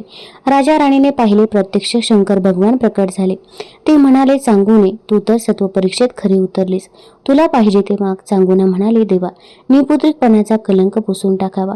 माझा बाळ मला द्यावा. तथास्तु म्हणून देव म्हणाले, चांगुने, तुझ्या बाळाला हाक मार. चांगुना म्हणाले, बाळा चिल्या कोठे खेळतोस, लवकर ये. म्हणून आशेने सर्वत्र पाहू लागली. तोच चिलया बाळ अंगणातून धावत येऊन आईला बिलगला. शंकराने चिल्याला मांडीवर बसवले. चांगुना स्त्रिया यांनी शंकराच्या पायावर लोळण घेतली. आकाशातून देवतांनी पुष्पवृष्टी केली. नगरात सर्वत्र आनंदोत्सव साजरा करण्यात आला. शंकराने दिव्य विमान उपस्थित केले. स्त्रिया चांगुना यांनी चिल्याला राजसिंहासनावर बसवले. राजतिलक लावला. प्रधान व मंत्र्यांना राज्यकारभार बघायला सांगून स्त्रिया चांगुना सदेश शंकराबरोबर विमानात बसून कैलासाला गेली. परमपदी ती नित्य राहिली. असे हे 14 अध्यायाचे शिवलीला अमृत, 14 विद्यांचे सार, 14 भुवनाचे एकत्व, 14 गाठींचा अनंत, 14 रत्नांचा प्रकाश आहे. या ग्रंथाचे श्रवण, पठण, लेखन, निधी द्यास, अनुमोदन आणि रक्षण केल्यास प्रत्यक्ष शंकर त्याचे रक्षण करतात. श्री शिवलीला अमृत अध्याय 14वा समाप्त. आता शिवलीला अमृतचा आपण शेवटचा अध्याय बघणार आहोत. अध्याय ऐकण्यापूर्वी एक विनंती आहे, चॅनलवरती नवीन असाल तर चॅनल लाईक करा आणि सबस्क्राईब देखील करा. तसेच तुम्ही हा व्हिडिओ कुठून बघत आहात ते देखील आम्हाला जरूर कळवा आणि कमेंटमध्ये हर हर महादेव लिहायला विसरू नका. श्री शिवलीला अमृत अध्याय 15वा. कल्पारंभी ब्रह्मदेवाने महतत्वाच्या साह्याने सृष्टी निर्माण केली. नंतर 4 वेदाची रचना केली. त्या वेदाचा अर्थ लोकांना कळावा म्हणून पाणिनी इत्यादी अवतार शब्द, व्याकरण, मनु, याज्ञवल्क्य इत्यादी ऋषींनी श्रुती, स्मृती, पुराण आदी ग्रंथाची रचना करून सांसारिक मनुष्याला त्याचा धर्म, त्याचे आचरण या सर्वांचा मार्गदर्शक होईल असे ग्रंथात सांगितले आहे. कलियुग आल्यावर मनुष्य अल्पायुषी होतील. श्रुतींचा अभ्यास करणे कठीण होईल. ते अज्ञानी होऊन महाभारत 18 पुराणे रचली. ब्राह्मण लोक वेदाचे एक एक भाग अभ्यासू लागले. इतिहास, व्यास, कृत 18 पुराणे श्रवण करून धर्माचे व नीतीने आचरण करू लागले. धर्म आणि त्याच्या अभ्यासासाठी एवढी साधने असूनही कलियुगात पाखंडी मताचा प्रादुर्भाव होऊन बौद्ध मत, भोगवादी मते पसरली. वर्णसंस्कार होऊ लागले. अधर्माने वागू लागले. मुख्य देवतांची भक्ती विसरून ग्रामदेवतांना भजू लागले. वेदशास्त्रे, पुराणे यातील विचार लोप पावले. अनाचार माजला. त्या काळात मंडन मिश्र नावाचे महापंडित, महाज्ञानी, बुद्धिमान व्यक्ती होते. त्यांनी तीव्र तपाचरण करून अग्नी व सरस्वती यांना वश करून घेतले होते. याच्यात मागील ती वस्तू हवन केलेल्या यज्ञकुंडातून काढून देत असे. वादविवादामध्ये सर्व पंडितांना पराभूत करे. श्रुती, स्मृती, वेद यातील मते खोटी ठरवून आपल्या जैन मताचा प्रचार करण्यास प्रारंभ केला. त्यांनी 4 वर्ण, 18 जाती सर्वांना आपले शिष्य बनवले. लोकांनी जैन धर्माचा स्वीकार करून आपला धर्म टाकून दिला. मंडन मिश्र रोज सकाळी मद्याचा 1 घोट सरस्वतीला नैवेद्य दाखवे. प्रसाद म्हणून तोही मद्यपान करत असे. अशा प्रकारे तो आचार भ्रष्ट होता. त्यामुळे पृथ्वीवर अधर्म, अनर्थ यांची वृत्ती झाल्याने देवता, साधू, संत, ब्राह्मण सर्वजण दुःखी झाले. तेव्हा जैन धर्माचा प्रचार थांबवण्यासाठी आणि वैदिक धर्माची मर्यादा स्थापन करण्यासाठी भगवान शंकराने शंकराचार्याचा अवतार घेतला. उत्तर प्रदेशातील निर्मळ नावाच्या क्षेत्रात एका ब्राह्मणाच्या पुत्राच्या रूपाने अवतार घेतला. त्यावेळी सृष्टीत सर्वत्र शुभ शकुन होऊ लागले. त्यावरून ऋषींनी शिवाचा अवतार कोठे झाला हे ओळखले. तेथे सर्व विद्वान एकत्र आले. मुलांचे नाव शंकर असे ठेवण्यात आले. पुढे शंकराचार्य या नावाने ते प्रख्यात झाले. श म्हणजे कल्याणकर, म्हणजे करणारा. आचार्य म्हणजे गुरु, ज्याचे वचन आचरणीय असे तो आचार्य होय. एकदा कोल्हापुरात आल्यावर शिष्यासह भिक्षा मागण्यासाठी कासाराच्या वस्तीत ते गेले. एके ठिकाणी भिक्षेसाठी उभे राहिले. तेव्हा तेथील कासा, जो जैन धर्मी होता, तो शंकराचार्यांची चेष्टा करण्याच्या हेतूने म्हणाला, महाराज, माझ्या घरी काचीचा रस बनवून त्याच्या बांगड्या करतात. तेव्हा तुम्हाला पाहिजे तर काचीचा रस भिक्षा म्हणून देतो. यावर शंकराचार्य म्हणाले, काही हरकत नाही, काचीचा रस भिक्षा म्हणून घेऊ. असे म्हणून हाताची उंजर त्याच्या पुढे केले आणि शिष्यांनाही तसे करण्यास सांगितले. परंतु तो उकळता आणि तोही काचीचा रस पाहून शिष्य भयभीत होऊन मागे सरले. परंतु शंकराचार्यांनी कासारला रस ओतण्याची सूचना केली. कासाराने तो तप्त काचरस त्यांच्या उंजळीत ओतला आणि शंकराचार्यांनी शीतल जलाप्रमाणे तोंडाला लावून तो प्राशन केला. हलाहल प्राशन करणाऱ्या शंकराचा तो अवतार होता. त्यांचे हे आचार धैर्य पाहून कासारसहित उपस्थित जनसमुदायाला आश्चर्य वाटले. त्यांच्या तेजाच्या प्रभावाने सर्व लोक म्हणू लागले, धर्मसंस्थापनेसाठी हा भगवान अवतरला आहे. सर्वांनी शंकराचार्यांचे पाय धरले. शिष्यांना जवळ बोलावून निर्भय होण्यास सांगितले. त्यानंतर भ्रमण करत शंकराचार्य मंडन मिश्राच्या गावी गेले. तेथे त्यांनी आपल्या शिष्यांना त्यांच्याकडे पाठवून शास्त्रार्थ करण्यासाठी निमंत्रण पाठवले. आपण आम्हाला शास्त्राच्या वादविवादात जिंकावे किंवा आमचा विजय मान्य करावा. मंडन मिश्राने हे आव्हान स्वीकारले. एक विशाल मंडप तयार केला. सभा मंडपात श्री शंकराचार्य आणि मंडन मिश्र उपस्थित झाले. शास्त्रार्थ प्रारंभ होण्यापूर्वी मंडन मिश्राने पडदा लावून मध्याच्या घटावर सरस्वतीचे आव्हान पूजन प्रार्थना केली.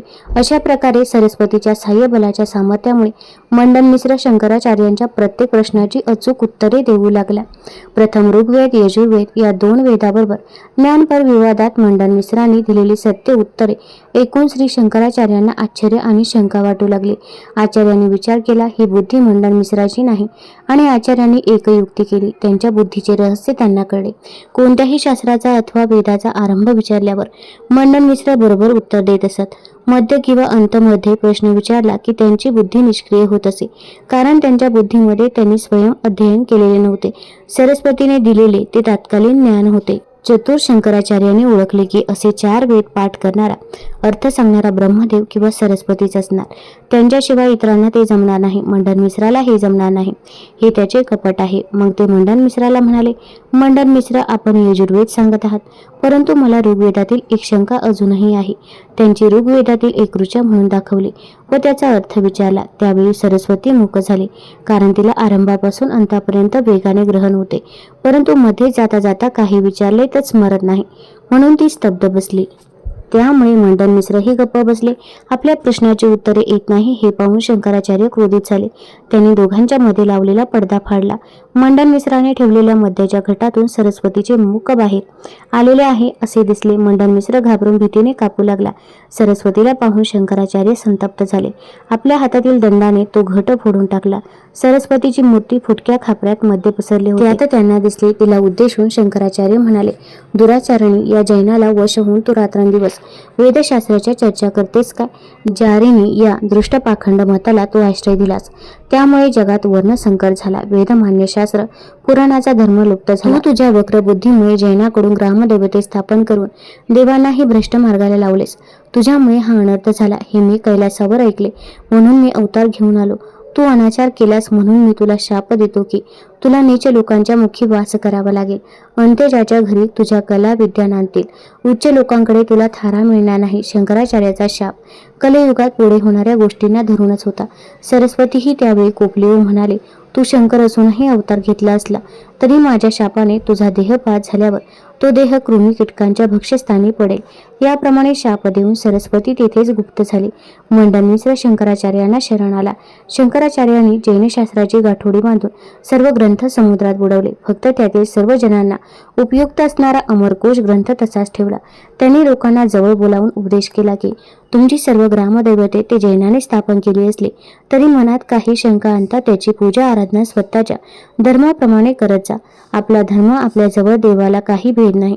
मंडन मिश्र आचार्यपदी वंदन करून म्हणाला, जगद्गुरु, आपण सर्व जैन मत उच्छेदून टाकले, परंतु कृपया जैनाचे नाव तरी शिल्लक ठेवावे. तेव्हा प्रत्येक ग्रामदेवतेच्या शेजारी जैनाचा एक दगड ठेवण्याची प्रथा शंकराचार्यांनी घालून दिली. लोकांना आपल्या जाती धर्माप्रमाणे वागण्याची आज्ञा देऊन जाती धर्म कर्तव्य न करणाऱ्यांना शासन ठेवले. तेव्हा ब्राह्मण, वेदाध्ययन आणि इतर लोक आपली कर्तव्य करू लागले. श्री शिवलीलामृत अध्याय 15 समाप्त. तुम्हाला जर हे शिवलीला अमृत पारायण आवडले असेल तर चॅनल लाईक करा, सबस्क्राईब करा आणि आपल्या मित्रपरिवारासोबत जरूर शेअर करा. धन्यवाद.